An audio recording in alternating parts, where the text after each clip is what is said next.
Good morning, John. Thank you so much for joining us. No, it's my pleasure to be here.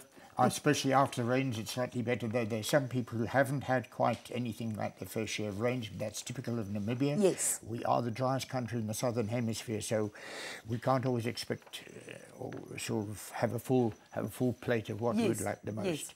By the end of the season, we may have caught up. The probability that these showers will continue, yes, over the northeastern parts. They should be spreading back to the central parts, even getting into the west in the course of the next, let's say, 7 to 10 days. Wonderful.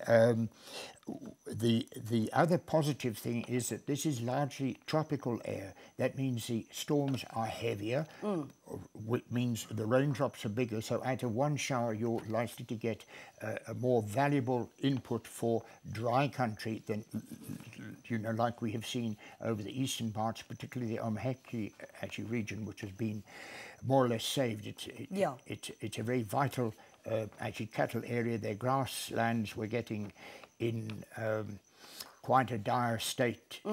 If they've got the highest ecological order, it will come back, or is coming back actually very quickly. If it's degraded land, it may take a bit longer. Okay. Well, the good news is that we will get more rain. Yes. Definitely. Yes. The whole pattern, that means the high pressure cells are normally going well to the south of the Cape. That means their circulation actually picks up a lot of moist air as it comes in, blows in over the eastern part of the subcontinent towards us, because we have the low pressure in our area, and in the upper air the high pressure cell is also to the east, which means we are also on its western side, which gives us a far better chance of northerly flow, which actually taps the same Congo air. But of course they may be isolated to scattered, which means there's also a 30% chance that somebody will only see the distant lightning. Yeah, unfortunately. If you take a look at the last couple of years, the world as a whole has been experiencing some really severe weather patterns. We are, for example, getting rain in months that we normally wouldn't get rain in. What is this about? Is this global warming? Well, in my opinion, it is most certainly, because actually global warming actually means that the expansion of the warmest part of the world is going on. That means it expands in its range, i.e. actually the torrid zone is expanding both north and south.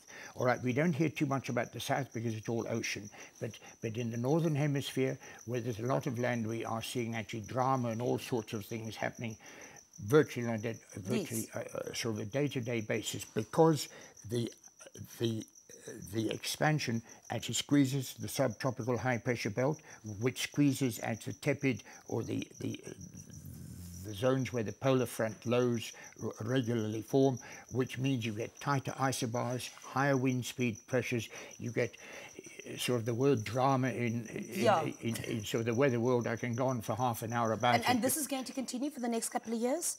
Most probably. I would say for quite honestly, with global warming, it means our lifetime.